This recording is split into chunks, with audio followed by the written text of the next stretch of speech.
పల్లె కళే పలుకుతున్నది, ఆ జానపదం జల్లుమన్నది, ఆ జానజతై అల్లుకున్నది.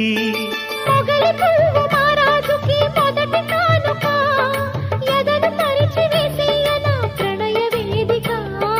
మల్లె నవ్వు మారాణి ఈ గొల్ల గోపిక, మూగ మనసు వింటున్నది మురళి గీతిక. ఏ పల్లె మళ్ళీ మురళి విన్నది, ఆ పల్లె కళే పలుకుతున్నది.